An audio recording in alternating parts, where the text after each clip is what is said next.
سلام، به ویدیوی امروز خوش اومدید. امروز به یکی از وحشتناک ترین قاتلان زنجیره‌ای تاریخ آمریکا خواهیم پرداخت. تد باندی، مردی که با ظاهری جذاب و رفتار دوستانه قربانیانش رو فریب میداد. اما در پس این چهره بیگناه چه چیزی پنهان بود؟ تد باندی در سال 1946 در ورمونت به دنیا آمد. از کودکی نشانه‌هایی از رفتارهای غیرعادی در او دیده می‌شد، اما کسی تصور نمی‌کرد که او در آینده به یکی از مشهورترین قاتلان زنجیره‌ای تبدیل بشه. با وجود این نشونه‌ها، باندی تونست زندگی عادی و حتی موفقی داشته باشه، اما در دلش طوفانی از خشم و خشونت وجود داشت.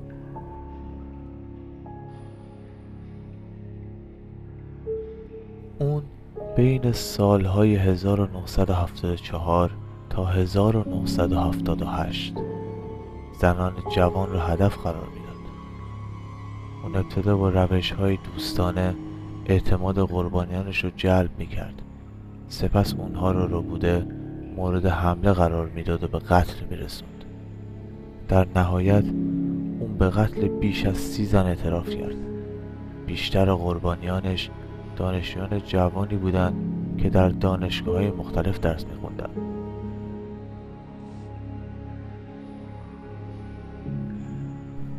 در سال 1975 باندی به اتهام رو بودن یک زن دستگیر شد، اما این پایان ماجرا نبود.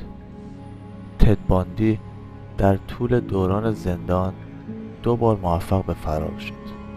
فرارهای اون همچون یک فیلم هیجان انگیز همه را شوکه کرده بود. در نهایت اون دوباره دستگیر و در سال 1979 محاکمه شد.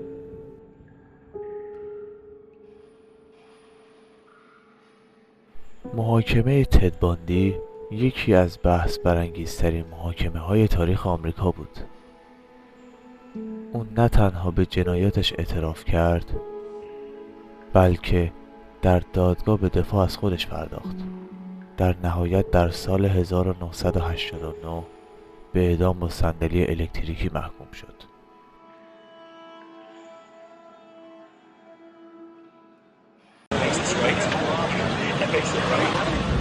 Ted, it is about 2:30 in the afternoon. You are scheduled to be executed tomorrow morning at 7 o'clock if you don't receive another stay. What is going through your mind? What thoughts have you had in these last few days? Well, I won't kid you to say that it's... For the record, you are guilty of killing many women and girls. Is that correct? Yes, that's true. Ted, how did it happen? Take me back. What are the antecedents of the behavior that we've seen? So much grief, so much sorrow, so much pain for so many people. Where did it start? How did this moment come about? That's the question of the hour, and one that not only people much more intelligent than I have been working on for years, but one that I've been working on for years and trying to understand it. Is there enough time to explain it all? I don't know. I think I understand it, though. Understand what happened to me, to the extent that I can see how certain feelings and ideas developed in me to the point where I began to act out on them. Certain very violent and very destructive feelings. Let's go back then to those roots. First of all, you, as I understand it, were raised in what you consider to have been a healthy home. Absolutely. You were not physically abused. You were not sexually abused. You were not emotionally abused. No, no way. And that's part of the tragedy of this whole situation is because I grew up in a wonderful home with 2 dedicated and loving parents, one of 5 brothers and sisters. A home where we as children were the focus of my parents' lives, where we regularly attended church, two Christian parents who did not drink, they did not smoke, there was no gambling, there was no physical abuse or fighting in the home. I'm not saying this was Leave It to Beaver. It wasn't a perfect home. No, I don't know that such a home exists, but it was a fine, solid Christian home, and nobody, I hope no one will try to take the easy way out and to try to blame or otherwise accuse my family of contributing to this, because I know, and I'm trying to tell you as honestly as I know how, what happened, and I think this is a message I want to get across. But as a young boy, and I mean a boy of 12, 13, certainly, that I encountered outside the home again, in the local grocery store, the local drugstore, the softcore pornography, what people call softcore. But as I think I explained to you last night, Dr. Dobson, in an anecdote, as young boys do, we explored the back roads and sideways and byways of our neighborhood, and oftentimes people would dump the garbage and whatever they were cleaning out of their house, and from time to time we'd come across pornographic books of a harder nature than more graphic, you might say, more explicit nature than we would encounter, let's say, in your local grocery store. And this also included such things as, let's say, detective magazines and more hard. Those that involve violence. Yes, yes, and and this is something I think I want to emphasize is the most damaging kinds of pornography. And again, I'm talking from personal experience. Hard, real, personal experience. The most damaging kinds of pornography are those that involve violence and sexual violence, because the wedding of those two forces, as I know only too well, brings about behavior that is just too terrible to describe. Now walk me through that. What was going on in your mind at that time? Okay, before we go any further, I think it's important to me, and that people believe what I'm saying, to tell you that I'm not blaming pornography and not saying that it caused me to go out and do certain things. That I take full responsibility for whatever I've done and all the things that I've done. That's not the question here.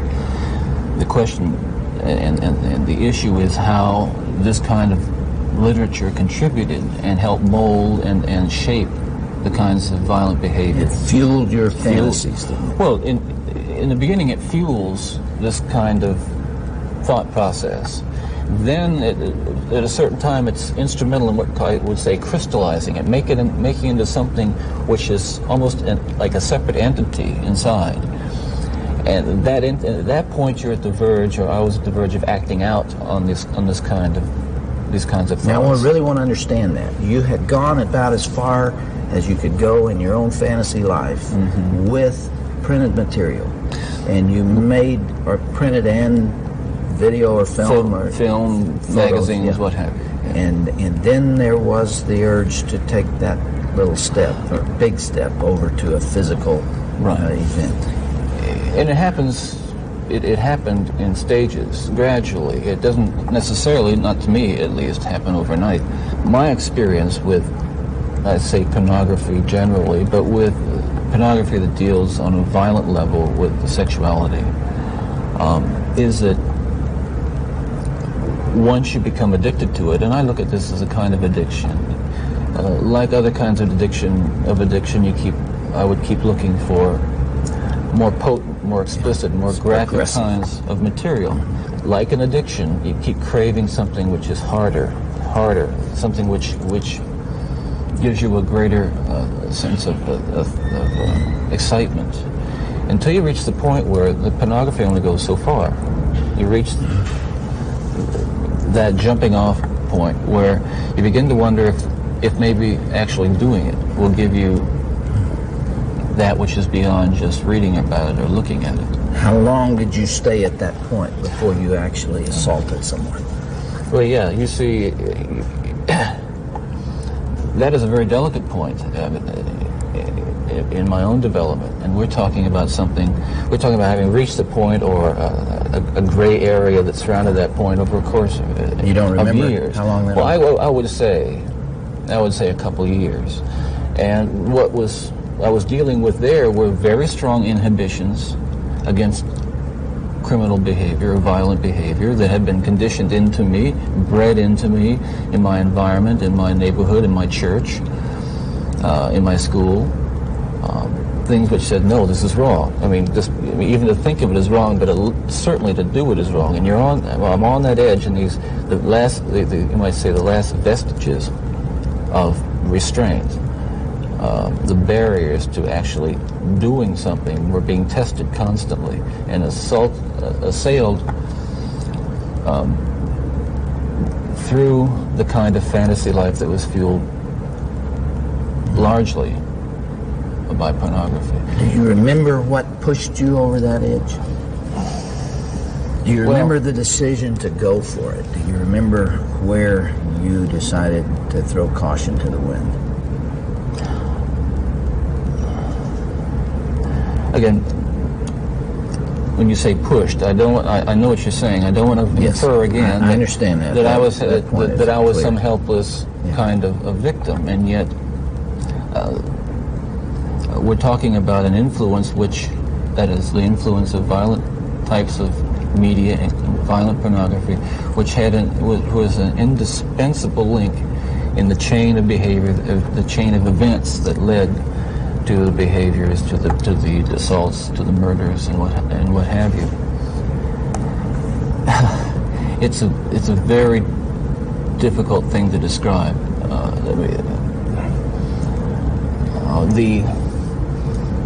The sensation of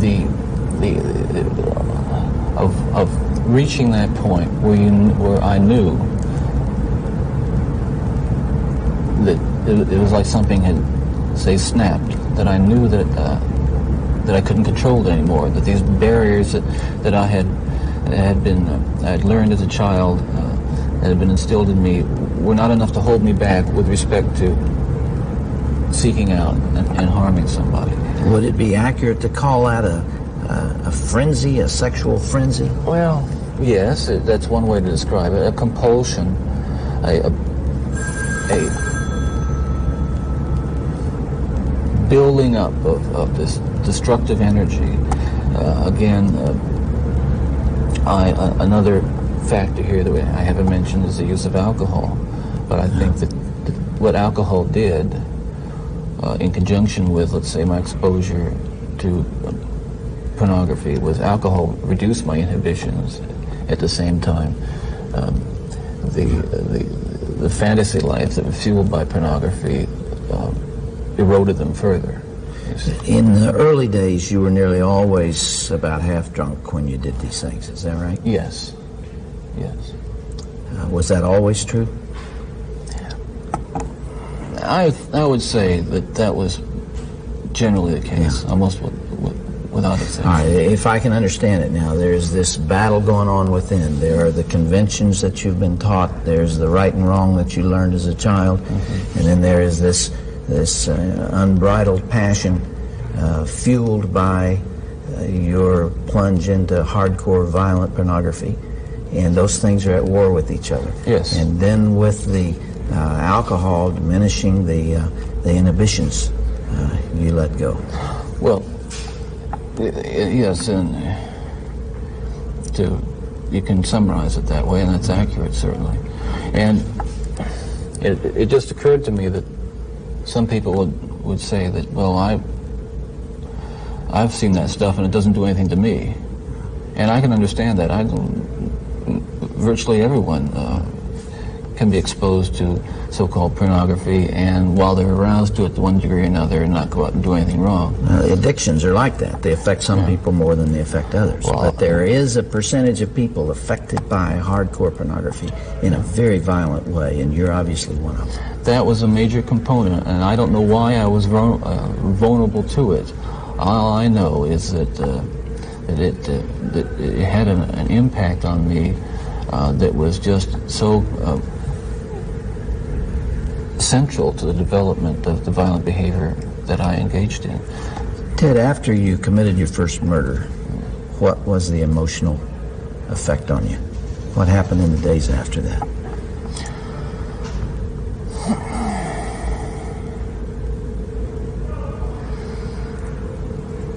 again, please understand that even all these years later, it's very difficult to talk about it, and reliving it through talking about it is difficult to say the least. But I want you to understand what happened. It was like coming out of some kind of horrible trance or dream.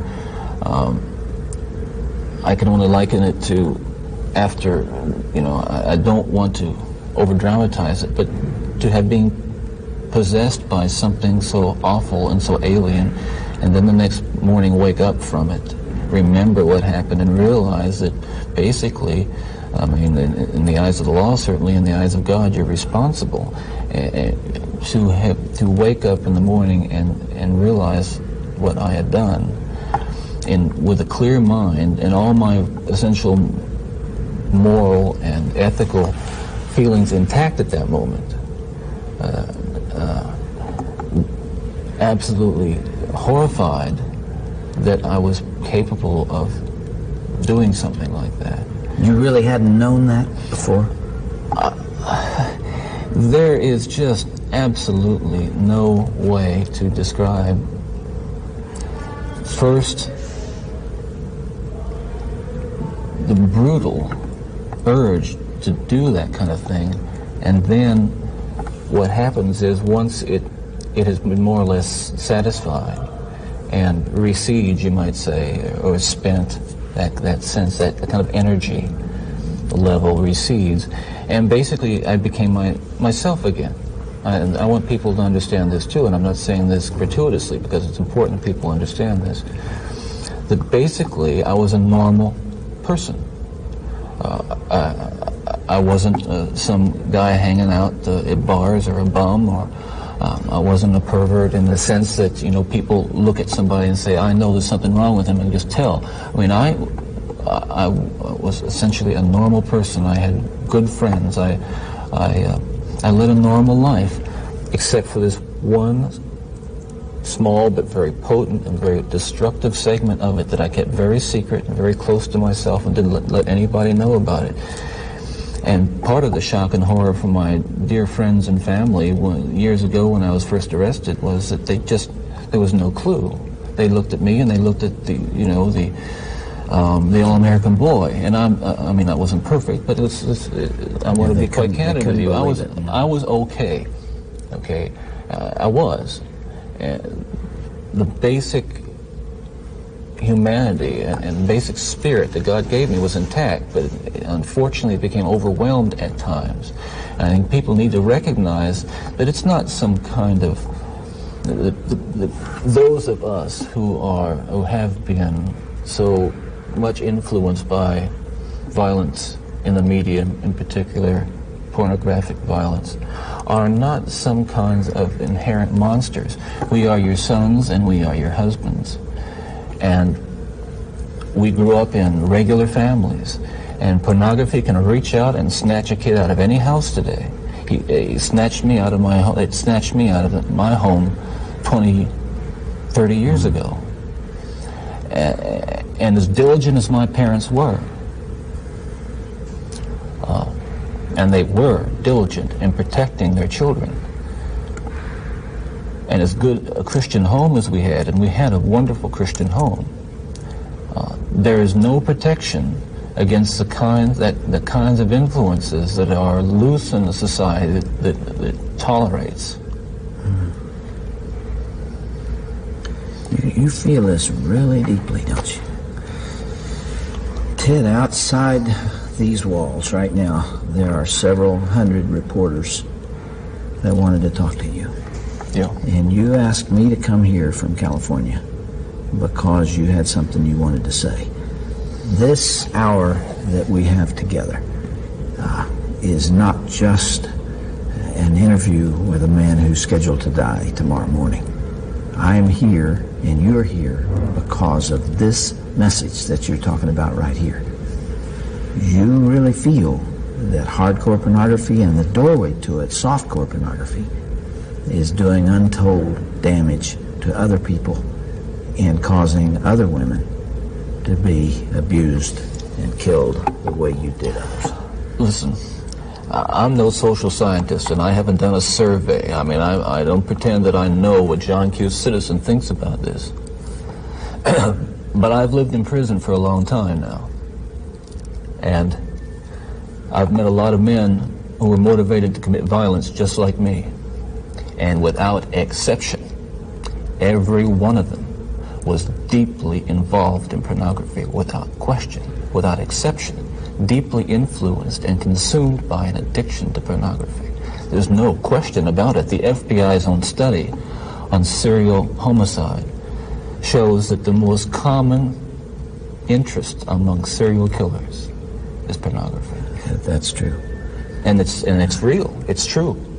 Ted, what would your life have been like without that influence?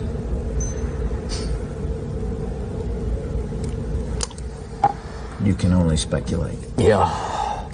Well, I know it would have been far better, not just for me, and it's, excuse me for being so self-centered here.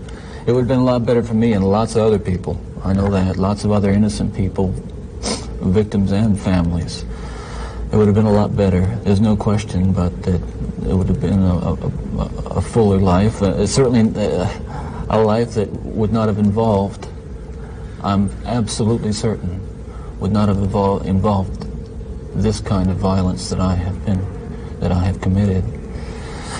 I'm sure, Ted, if I were able to ask you the questions that are being asked out there, one of the most important as you come down to perhaps your final hours, are you thinking about all those victims out there and their families who are so wounded, years later, their lives have not returned to normal. They will never return to normal. Absolutely. Are you carrying that load, that weight? Is the remorse there?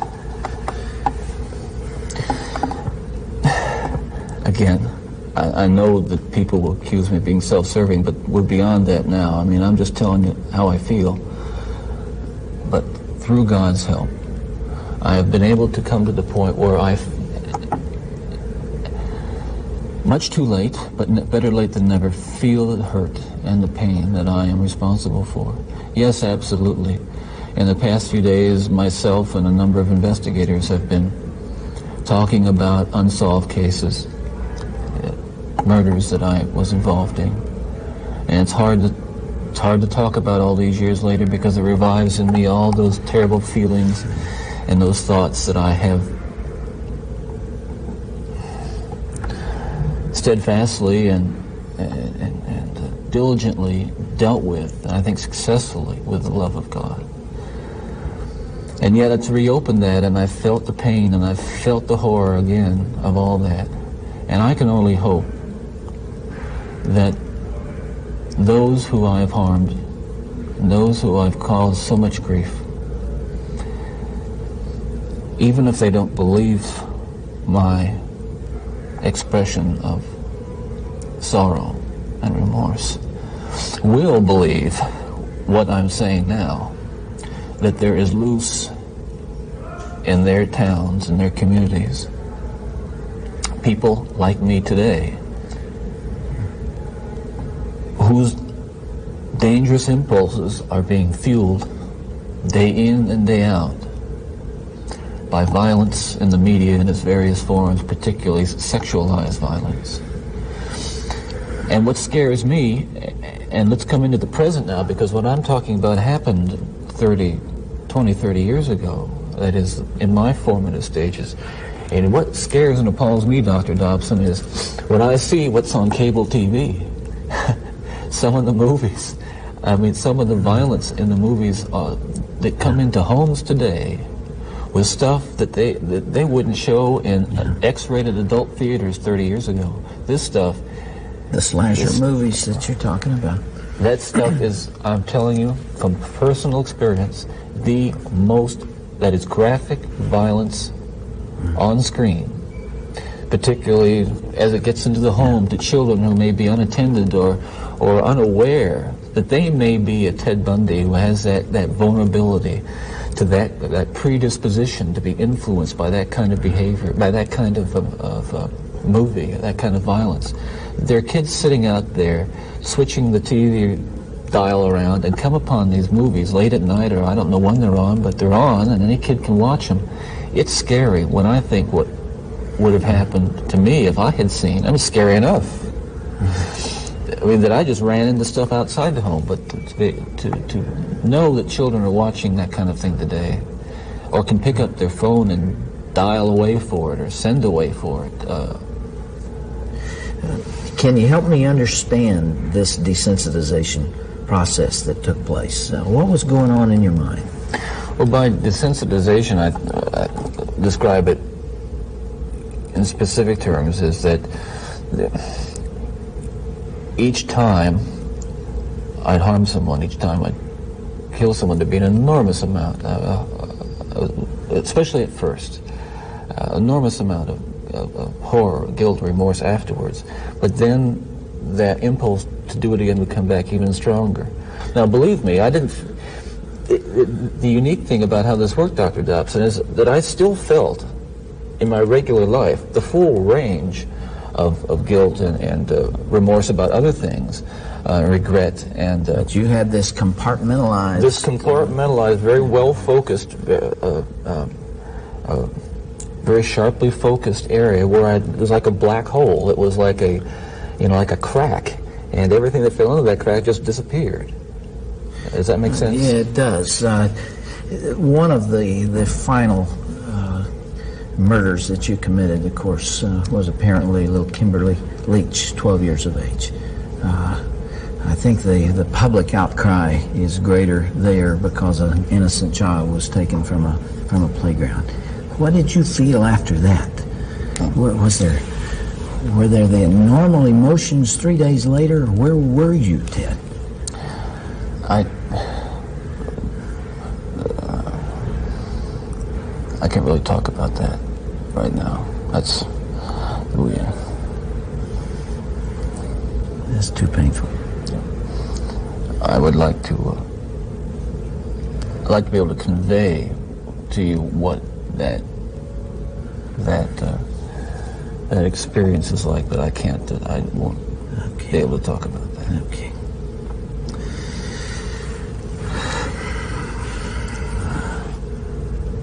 I can't begin to understand. Well, I can try, but I'm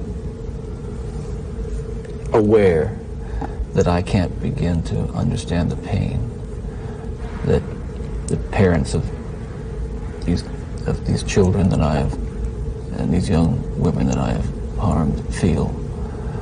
And I can't restore really much to them, if anything. I won't pretend to, and I don't even expect them to forgive me, and I'm not asking for it. That kind of forgiveness is of God, and if they have it, they have it. If they don't, well, maybe they'll find it someday. Do you deserve the punishment the state has inflicted upon you? That's a very good question, and I'll answer very, very honestly. I don't want to die. I'm not going to kid you. I'll kid you not. I deserve certainly the most extreme punishment society has, and I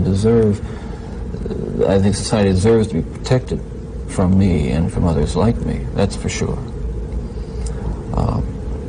I think what I hope will come of our discussion is I think society deserves to be protected from itself, because as we've been talking, there are forces at loose in this country, particularly, again, this kind of violent pornography, where, on the one hand, well-meaning, decent people will condemn behavior of a Ted Bundy while they're walking past a magazine rack full of the very kinds of things that send young kids down the road to be Ted Bundys. That's the irony. We're talking here not just about more. What I'm talking about is going beyond retribution, which is what people want with me. Going beyond retribution and punishment, because there is no way in the world that killing me is going to restore those beautiful children to their parents and correct and soothe the pain. But I'll tell you, there are lots of other kids playing in the streets around this country today who are going to be dead tomorrow and the next day and the next day and next month because other young people are reading the kinds of things and seeing the kinds of things that are available in the media today. Ted, as you would imagine, there's tremendous cynicism about you on the outside, and I suppose for good reason.